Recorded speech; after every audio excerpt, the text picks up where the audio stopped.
clap. Paul Stokes, there you go. Hello, I'm Paul from NME here. Hi, mate. How are you? Yes, very well. You were the last British band to play Wembley.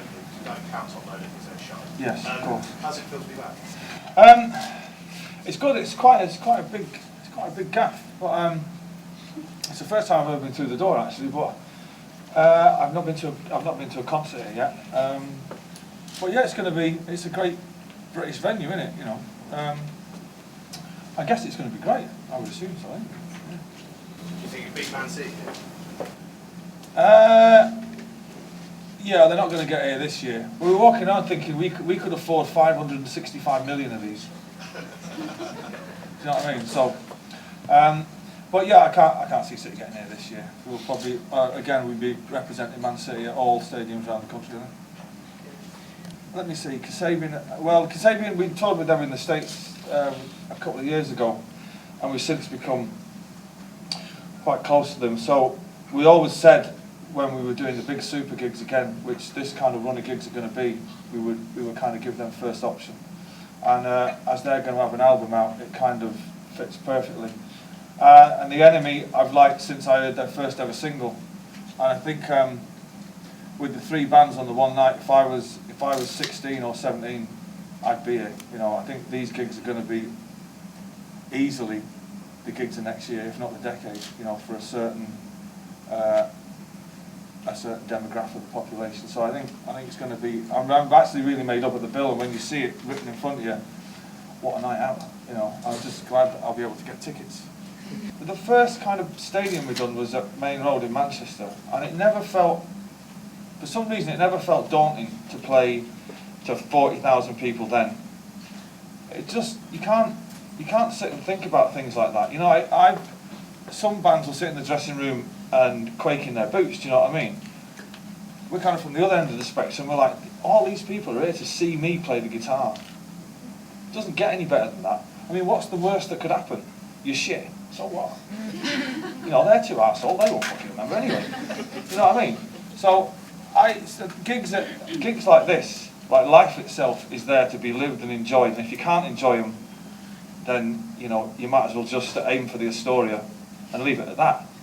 These are what it's all about. This is what it's all about. These are the gigs that go down in people's memories, and this is where people will meet future wives and all that kind of gear. Do you know what I mean? It was like the day we were doing Nebworth, people were, you know, it was the biggest thing that had ever happened, you know, and people were kind of whispering it backstage as though you weren't allowed to say it. I was kind of like, God, this is it, you know, this is it. And it's here and it's now, you know, and I give thanks that we're going to be headlining it, you know, and not just some heritage act on before a load of young kids. So we're bang on for it. Liam, on the other hand, was shit himself. He always comes across that I'm putting X Factor contestants down, and I'm not. Who would deny the right to kids to kind of better their own lives and all that? But it's not really about the music, is it? You know, people from Bradford singing in American accents is not really what it's all about. But yeah, a bit shy in the way, to be honest. You know, but it's kind of who's got the biggest sob story this year, isn't it? You know, oh, my fucking cat died. You know. And his outstretched paw was pointing at the letter X on Fool's Keeping. So I've come here today, Simon. I've come here today, I'm going to sing What's New Pussycat. You know, come on, do us a fucking favour. Get a proper job. You know, and the way Simon Cowell always says, you know, you are what this contest is all about. No, it's not. It's about you. It's not about them. But I do say my 8-year-old daughter enjoys watching it. Particularly, I think it was last week when some girl band come on and said they were going to do Wonderwall by Ryan Adams, which is fucking brilliant. My 8-year-old went, oh. And I was like, no, I did write it. I assure you, I did write it. Well, who's Ryan Adams? I think he's a friend of Dad's. But yeah, it's a sign of the culture which we live in, I guess. I wouldn't give an album away for free. You know, a free singer. Is that correct? Is that true? He's from my management. He shifts himself now. But I think you're in the wrong room. I think yeah. If it is, I noticed that it's one of Liam's songs. I'm not giving any of mine away for nothing, you know. But if we are giving it away for free, then good. But we wouldn't give like an album away for free. You know, I don't I think like £9.99 or whatever it is for an album these days, or you know, however much it is on the internet, I don't know, £7. I think that's pretty much, I'd go with that. That's enough. That's enough for me to keep the swimming pool full of mineral water. What do you think?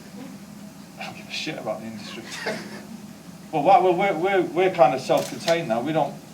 The industry itself is in the shit because it kind of got too big, and major record labels are like with these big sprawling corporations that have had to take a hit because there's too many people working for them. But downsizing is good anyway, I think.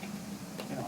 But I think eventually the music industry will land at a place where it should have been all along, which is leaner and meaner and more about the music and less about the product and the, you know, the razzmatazz. Do you know what I mean? You don't know what I mean, do you? I think it's been coming for a long time, but I don't think it's hit the bottom yet. But it's good in a way. Do you know what I mean? And if anything's come out of this current climate, records are cheaper. Can't argue with that, can you? I think no, we'll be doing it in the traditional sense. There'll be a stage at one end, and there'll be a bar at the other, and in between the middle, you don't want to get involved in if you're over 25. You know, if you're over 25, get over in the stands. You know, but I don't really think about the staging aspect of it. That's for people who get paid an extraordinarily amount of money to come up with stage shows. I never see it anyway. I'm kind of facing the audience, which is what I'd rather look at. You know, I'd rather look at 80,000 people on a night out than, you know, a load of wizards flashing lights behind you. That's not really interesting for me. I'm sure it's interesting for the people in the stands, but it's not something I don't really get involved in it. As long as there's big moving footage of me playing the guitar every now and again, that's all right. Oh, the second night was quite monumental because Liam had been out and with a Spice Girl, right? With the Spice Girl the night before, and ended up not bothering to go to bed, and it was going out live across Europe to don't know how many millions of people, and it was I think it was the first stand-up gig ever here, wasn't it? If I remember correctly, it was the first comedy performance in the old Wembley, but the first night was great and the second night was quite skin-crawlingly excruciating. To be on stage. Was I annoyed with him? Yeah. No, not at all. I was brilliant. You know, I can get annoyed with him. It's as much his band as it is mine. You know, but no, not annoyed with him. We've never mentioned it since that day. It's quite funny. You know, it's all over YouTube though. I remember It's calling brilliant. someone a tea bag. Pardon? I remember calling someone a tea bag. It's really not the worst insult you could throw at somebody. No. Though, Yeah. yeah. I think when Michael Eavis reads this press release, he'll shit himself. I wouldn't go to Glastonbury, would you? Yeah. Would you? Why, is R. Kelly playing? I wouldn't go, I wouldn't bother. This is where it's going to be at next summer, I'd have thought. But we said the last time that we've done Glastonbury, we've never really pulled it off at Glastonbury, I don't think. I think the first year we played, when we were on that second stage at 2 in the afternoon, was the best. We always blow the big gigs. We always somehow manage to George Best it. And I think that the first time we headlined it, we played too many songs off Morning Glory, which hadn't been released then. I mean, looking back, when you look at the set list, it's colossal, but nobody had heard Champagne Supernova, Don't Look Back in Anger, and all the songs that we played. And I think the last time we had scrapped an album that was supposed to come out the week of that festival, so it was a bit of a damp squib, I think people call it, didn't you? And but Glastonbury, I've always said this about Glastonbury, it's great to be at, but it's not really great for people like us to play at, because you don't go on till 11 o'clock at night, and all the people that you're with by 5 to 11 are absolutely battered.